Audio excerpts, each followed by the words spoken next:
Hi, hello, నమస్తే. Welcome back to my channel my little Angel world. ఈరోజు ఒక చిన్న టాపిక్ అండి. అంటే మేబీ అందరి అత్తలు అలానే ఉంటారేమో, కానీ ప్రతి ఒక్క కోడలు బాధపడే ప్రతి ఒక్క కోడలు చిరాకు పడకుండా అత్త లేదన్నా అనుకున్నప్పుడు ఈ ఈ సాంగ్ పాడుకోండి. మనకి మనం ఇన్స్పిరేషన్ చేసుకోవడానికి. నాకు ఈ సాంగ్ చాలా ఇష్టము. శ్రీహరి గారిదన్నమాట ఇది. ఒకటే జననం ఒకటే మరణం గెలుపు పొందే వరకు అలుపు లేదు మనకు, బ్రతుకు అంటే గెలుపు, గెలుపు కొరకే బ్రతుకు, కష్టాలు రాని కన్నీళ్ళు రాని ఏమైనా కానీ ఎదిరిది రాని ఓడిపోవద్దు రాజీ పడొద్దనేసి ఒక్కోసారి అలా అనిపించింది. అలా అని అందరు అత్తలు అలా ఉన్నారని కాదు. ఇన్ కేస్ మన అత్తలు ఎవరైనా మనల్ని కించపరిచినట్టు మాట్లాడితే దానిలో నుంచి మనం పాజిటివ్ తీసుకోండి. పాజిటివ్ తీసుకున్నంత వరకి మనల్ని ఎవరు ఏమీ చేయలేరండి. ఈవెన్ అత్తలు కూడా తిట్టి లేకపోతే డిస్కరేజ్ చేసి ఇంకా ఛీ! ఈ అమ్మాయి ఇంతే ఏం చేసినా గానీ అని అప్పుడు మన పనుల్లో నుంచి పాజిటివ్‌నెస్‌ని వెతుక్కుంటారు. ఎందుకు ఈ మాట చెప్తున్నానంటే, ఒక్కొక్కసారి నాకు కూడా మా అత్త అంటే అత్తే. కానీ ఒక్కోసారి అమ్మలాగా చూస్తది. ఒక్కోసారి అత్తలానే చూస్తదన్నమాట. అంటే ఇప్పుడు ఏదైనా మనం ఫర్ సపోజ్ ఏదైనా మనకి మంచి మనకి అనిపిచ్చిద్ది కదా! మా అమ్మకి పెట్టినట్టు నేను కూడా మా అత్తగారికి ఏమైనా కొనిస్తే బావుండిద్ది కదా! అని చెప్పేసి ఏదైనా కొనుక్కొని ఎళ్లి ఇచ్చామనుకోండి, కటక్కన ఒక మాట అనేస్తారు. "ఏంటి నీ సొంత డబ్బులు పెట్టి కొనుక్కొని తీసుకొచ్చినట్టు మాట్లాడుతున్నావు? నా కొడుకు ఇచ్చినయే గదా!"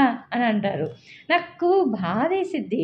వాళ్ళ కొడుకు కొనిచ్చినా, ఎవరు కొనిచ్చినా నాకు డబ్బులిచ్చారు, నువ్వు కొనుక్కో అనేసి నాకిచ్చారంటే, నేను కొనుక్కోకుండా నీకు తెచ్చిచ్చాను అనంటే అర్థం ఏంటి? అది నాదనే కదా!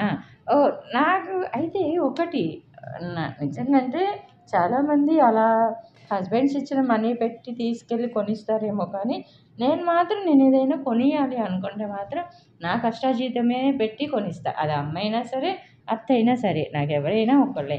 మా అమ్మ లేకుండా నేను రాను. మా అత్తయ్య గారు లేకుండా మా ఆయన లేడు. సో, మనకి మన హస్బెండ్సు, మన వైఫ్స్ మనకి ఎంత ముఖ్యమో, మన పిల్లలు మనకెంత ముఖ్యమో, అలానే వాళ్ళకి కూడా వాళ్ళ పేరెంట్స్ అంతే ముఖ్యము. ఒకళ్ళ పేరెంట్స్‌ని డిక్రీజ్ చేయొద్దు. ఒకళ్ళ పేరెంట్‌ని ఎక్కువ చేయొద్దు. ప్రతి ఒక్క పేరెంటు ఉన్నవాళ్ళైనా, లేనోళ్ళైనా ఎవ్వరైనా ఒకటేనండి. అంతేగాని ఇలానే ఉంటే నాకు అడిగిన కట్నం తీసుకొచ్చియ్యాలి, ప్రతిసారి మా ఇంటికొచ్చినప్పుడల్లా పైసలియ్యాలి, ప్రతిసారి మా ఇంటికొచ్చినప్పుడల్లా ఏదో ఒకటి తేవాలి అని ఎదురు చూడొద్దు.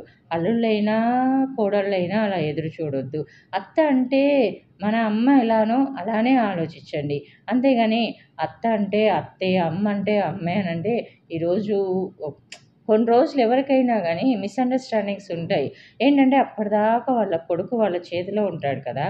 ఎట్ ద సేమ్ ఒకటేసారికి వాళ్ళ కొడుకు లైఫ్‌లోకి కావాలనే పెళ్ళిళ్ళు చేస్తారు. కానీ ఎమ్మటనే అమ్మో!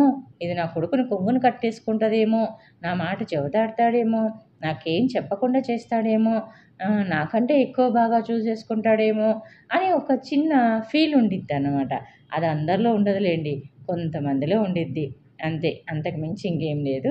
ఇక్కడ ఏంటనుకుంటున్నారా? నా బీరువాలో బట్టలన్నీ తీసేసి మళ్ళీ సర్దుకోవాల్సొచ్చింది. అయితే నేను ఎక్కువగా అయితే సర్దను. ఎక్కువ ఎవ్రీ మంత్ బీరువా సర్దుతాను అట్లా ఏం లేదు. కొంచెం అవసరం పడేసి బీరువా మొత్తం తీయాల్సొచ్చింది.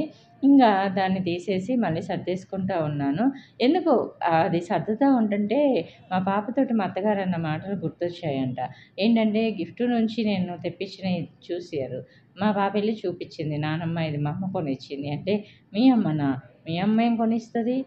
డబ్బులు మీ నాన్నయే కదా!" అంటే, "లేదు మా అమ్మ నాకు సేవ్ చేసినియి.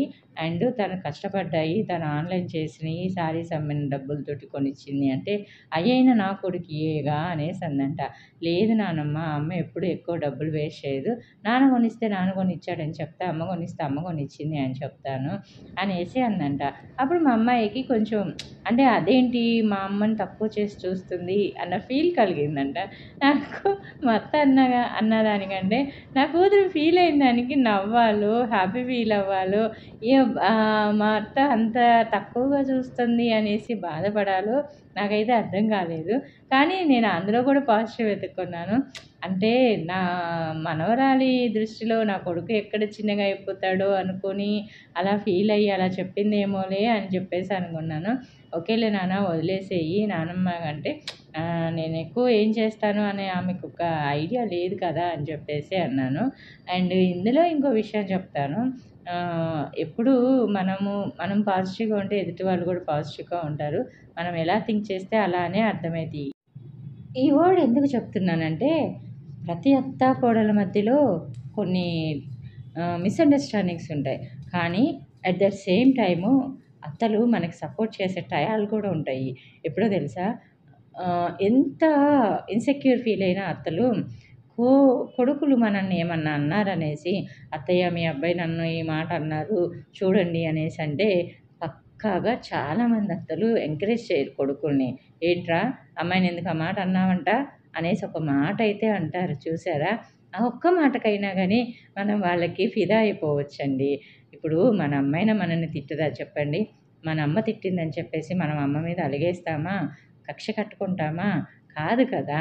ఇదైనా గానీ అంతేనండి.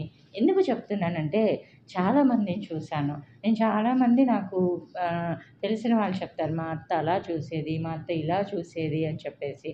కానీ నిజంగానే అందులో కూడా పాజిటివ్‌నెస్‌ని వెతుక్కోవచ్చు కదా! మా అత్తగారు చెప్పారు మొన్న.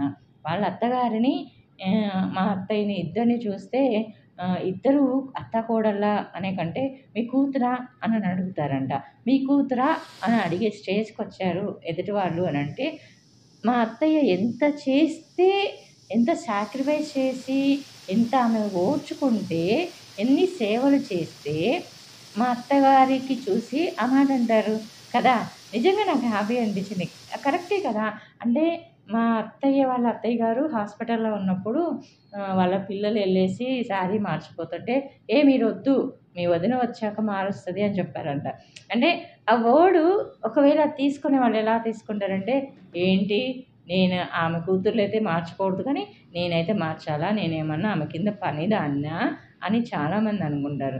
కానీ నాకక్కడ పాజిటివ్‌నెస్ కనిపించింది. వద్దు నాకు నా కోడలు మారుస్తది అనేసి అంటే ఆమెకి కూతుర్ల దగ్గర కంటే కోడల దగ్గరే ఎక్కువ ఎఫెక్షను, ఎక్కువ నమ్మకము అండ్ ఎక్కువ సెక్యూరిటీ సంథింగ్ మనం ఏమైనా ఫీల్ అవ్వచ్చు.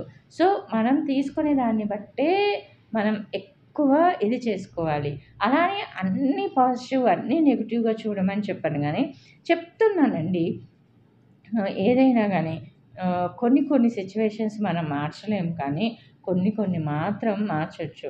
చాలామందంటారు, "నీ లైఫ్ ఇలా అయింది" అనంటే, "నువ్వు ఏ జన్మలో చేసుకున్న కర్మో" అంటారు. లేదా మంచి లైఫ్ ఉందనుకో, "బంగారు పూలతో పూజ చేశావా" అనేసంటారు. అందరూ అంబానీలయిపోరు, అందరూ ఏం లాస్ట్‌లో నడిచే బిజినెస్‌లు చేయరు. అలా అని అందరూ కుబేరులయిపోరు, అందరూ పేదోళ్ళయిపోరు. దేవుడు మనకి ఒక జీవితాన్ని ఇచ్చాడంటే, ఆ జీవితం వెనుక ఎంతో పరమార్థం ఉండిద్ది. హార్డ్‌లీ మనం ఎన్నాళ్ళుంటామండి? ఓ 100 ఇయర్స్, 200 ఇయర్స్, 50 ఇయర్స్ ఇప్పుడు ఎవరిది లైఫ్ ఇంతవరకుంటది అని డిసైడ్ చేయలేము. మనుషులు పోయాక బాధపడే కంటే, మనుషులు ఉన్నప్పుడే వాళ్ళ విలువ తెలుసుకొని బతికితే బావుంటదేమో! అది ఎవరైనా సరేనండి.